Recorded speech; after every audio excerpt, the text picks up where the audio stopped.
Right. The SSRIs are another one where they're not exactly sure why they work. Like Zoloft is a good one. They don't know. They just, it helps some people, doesn't help other people. For a lot of people, it just makes them disconnected. Right. And they feel like just everything is flat and dull. I took a Zoloft once. I don't know why I had a Zoloft in the house, but I thought it You was... recreationally took a Zoloft?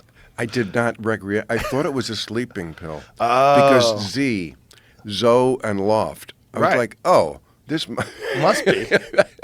I don't know. Well, this is a long time ago, and I don't know why it was in my house, but I had one pill, and I remember Zoloft, and I thought, oh, good, I need to sleep. And the way it made me feel, because I don't have an imbalance, was horrible. Really? Yes. Like I know what it feels like to be doing something I don't want to do. Some people call that work, and we're lucky we like our work mostly, but there are things I don't want to do that I do, and I know what it feels like to be doing things I do want to do. When I was on this drug, it was like neither. Like, I didn't feel anything. It made me feel very sympathetic to the people who suffer from chemical imbalances in the brain, and mostly it is chemical imbalances. I think it was Mike Wallace suffered for a long time from this, and also maybe it was Dick Cavett, somebody like that, who said, I was in therapy for years and years and years, and then they gave me this drug and I was all better. And it was never anything that they were going to fix in therapy. It was just the chemical. They just poured something in the test tube, and suddenly it was all good. Because some of it is just chemical. Yeah, I don't think they think it's a chemical imbalance anymore. Because I think they've measured like serotonin and dopamine levels. There's so many factors. There's so many factors into why someone would be depressed. Yeah. Some of it has to be genetic, just like mental illness. Some of it is absolutely genetic. Some of it is life circumstances. I mean, if you have a shitty job and a shitty life and shitty friends and a shitty house and a shitty neighborhood, you probably feel like shit. I remember when I had all that, and I was depressed. Yeah. But I felt like it was logical depression. There was a reason I was depressed. I was newly in the world as a person out of college, so I was starting life. For the first time, I didn't have the protective guardianship of school. Right. Okay, so that's scary. And I was worried, am I going to be a failure in life? Here I am trying to be a comedian. Okay, that's a risky proposition. Not many people make it. I was embarrassed to even tell people, what do you do? Oh, I'm trying to be a comedian. Okay, that's funny. And I lived in a shitbox. And I didn't have any girlfriends, and I had no money. And I was depressed for very good reason. No respect. I had nothing that makes people happy. When I got more of those things, I got happier. That's normal, okay? That's different than the person who has lots of great things. I mean, you read about this all the time among the show business community.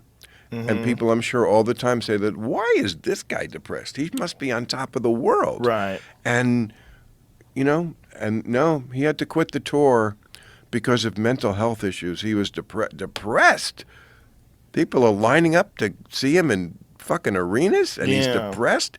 And it's, because that doesn't solve the problem when it's a chemical problem. Yeah, and I think also for some people, they worship this idea of success as being the thing that's going to get them out of it, that's going to make them happy. And then they get success, and then they get accustomed to that success, and they're still not happy. And then they get really depressed, like, oh my God, I'm at the top, and it sucks. Right. I mean, if that still doesn't fill the hole in your heart, then where do you go? You got nothing else.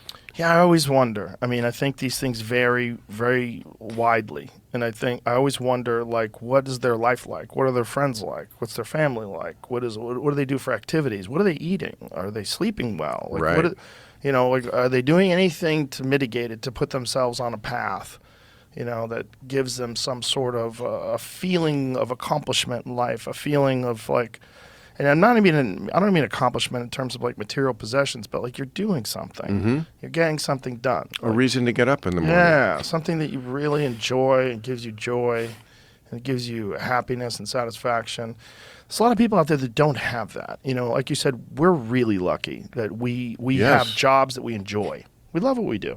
We have like, Love it. I mean, there's a reason why when someone says to you, "Oh, you're going to be a stand-up comedian," good fucking luck, because most people don't make it. No, they don't. Most. I mean, do you Well, remember the people you did open mic with? How many of them are still around? I remember everybody I was in the clubs with. It was hundreds of guys. Yeah. Mostly guys, some women, but I mean, back in 1980, yeah, and yes, you could name them all. Or, like I always like to point out to people when they get into these discussions about the strike and show business and what kind of business this is and is it different than other businesses. Yes, if you look at the credits of any movie, especially ones that are a few years old, 10 years old, 20 years old, 30 years old, look at the credits as they go by at the end of the movie. Outside of the 2 or 3 stars of the movie, you'll see a list of 20 or 30 people who were in that movie. All of them thought they were going to be stars. They all had parts. Not the biggest parts in the movies, but parts. And you look at that list and you do not recognize one of those names. Yeah. They all wanted to be something that this movie that they were in was going to take them to the next level, and it did not. Yeah. It did not. I was That's just show watching- business. I was watching an interview. Well, it wasn't really an interview. It was like they caught her at the airport with Bridget Fonda. Well, She just dropped out of show business, and Oh. they caught her like walking, and they said, "Do you think you'll ever do a movie again? You were in so many iconic movies, like Single White Female and this, and that, Right. and naming these movies." She's like, "No way." She's like, "Nope. I like being a civilian now. Yeah. It's too much fun. That's Bye. different. See ya." that's different. She had a big career. Yeah. And she just, had enough of it. Yeah. And yeah, that's okay. I mean, first of all, show business, especially acting, very tough on females as they age.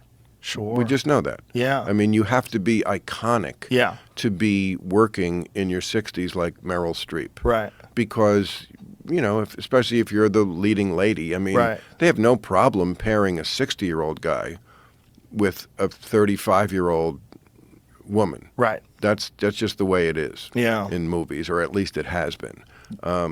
So as you get into those upper ages, those parts are not going to be there. And look, that's partly what the audience wants. I mean, you can hate the studios for doing that, but studios are always just reflecting what the audience wants, including the women in the audience. Yeah.